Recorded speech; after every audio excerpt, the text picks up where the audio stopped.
చెప్పండి సార్.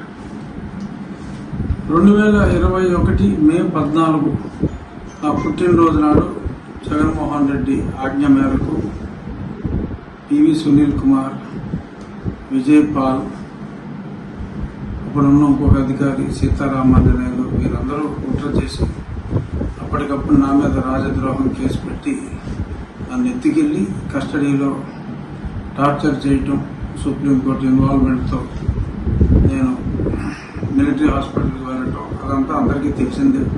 నన్ను చంపాలని చూడటం, ఆ గుంటూరు హాస్పిటల్ సూపరింటెండెంట్ దొంగ రిపోర్ట్లు ఇవ్వటం, దాన్ని మిలిటరీ హాస్పిటల్ హైకోర్టు న్యాయమూర్తి పర్యవేక్షణలో, ఇప్పుడు రిజిస్ట్రార్ జనరల్ తర్వాత న్యాయమూర్తి అయ్యారు, వారి పర్యవేక్షణలో జరిగిన రిపోర్ట్స్లో ఏం చెప్పారు ఇవన్నీ కూడా పెట్టి నన్ను ఏ విధంగా హింసించింది, వీరి మీద ప్రేరేపించిన ముఖ్యమంత్రి మీద, వీరందరి మీద చర్యలు తీసుకోవాలి, కేసు బుక్ చేయాలని చెప్పి ఈరోజు నేను గుంటూరు ఎస్పీ గారికి కంప్లైంట్ ఇవ్వటం జరిగింది. తప్పకుండా దాని మీద యాక్షన్ ఉంటుంది, అది కేసు రిజిస్టర్ చేయాలి. గతంలో నేను సుప్రీంకోర్టుకు వెళ్ళటం, తర్వాత వారు హైకోర్టుకు వెళ్ళమంటాం అన్నీ జరిగినాయి. ఎందుకంటే ఇక్కడ కేసు రిజిస్టర్ చేయాలన్నా పట్టించుకునే వాళ్ళు లేడు. అందుకని కేసు రిజిస్ట్రేషన్ చేయడానికి నేను కోర్టులను ఆశ్రయించవలసి వచ్చింది. ఇప్పుడు డైరెక్ట్గానే లా అండ్ ఆర్డర్ ధర్మం 4 పాదాలు నడుస్తుంది కాబట్టి ఇప్పుడు చంద్రబాబు నాయుడు గారి పరిపాలనలో నాకు న్యాయం చేయండి, అక్రమంగా నన్ను కస్టడీలో హింసించిన వాళ్ళని న్యాయపరంగా శిక్షించాలి అని చెప్పి నేను కంప్లైంట్ ఇవ్వడం జరిగింది. రాబోయే వారం 10 రోజుల్లో ఏం జరుగుతుందో చూద్దాం. చెప్పండి సార్.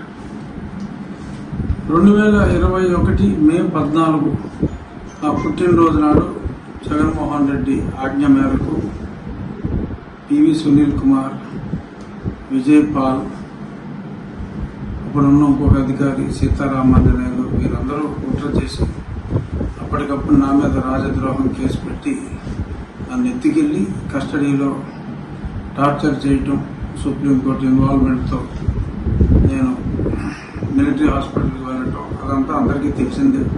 నన్ను చంపాలని చూడటం, ఆ గుంటూరు హాస్పిటల్ సూపరింటెండెంట్ దొంగ రిపోర్ట్లు ఇవ్వటం, దాన్ని మిలిటరీ హాస్పిటల్ హైకోర్టు న్యాయమూర్తి పర్యవేక్షణలో, ఇప్పుడు రిజిస్ట్రార్ జనరల్ తర్వాత న్యాయమూర్తి అయ్యారు, వారి పర్యవేక్షణలో జరిగిన రిపోర్ట్స్లో ఏం చెప్పారు ఇవన్నీ కూడా పెట్టి నన్ను ఏ విధంగా హింసించింది, వీరి మీద ప్రేరేపించిన ముఖ్యమంత్రి మీద, వీరందరి మీద చర్యలు తీసుకోవాలి, కేసు బుక్ చేయాలని చెప్పి ఈరోజు నేను గుంటూరు ఎస్పీ గారికి కంప్లైంట్ ఇవ్వటం జరిగింది.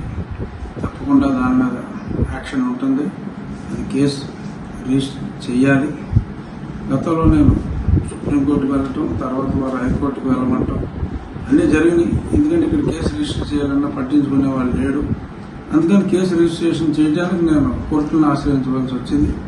ఇప్పుడు డైరెక్ట్గానే లా అండ్ ఆర్డర్ ధర్మం 4 పాదాలు నడుస్తుంది కాబట్టి ఇప్పుడు చంద్రబాబు నాయుడు గారి పరిపాలనలో నాకు న్యాయం చేయండి, అక్రమంగా నన్ను కస్టడీలో హింసించిన వాళ్ళని న్యాయపరంగా శిక్షించాలి అని చెప్పి నేను కంప్లైంట్ ఇవ్వడం జరిగింది.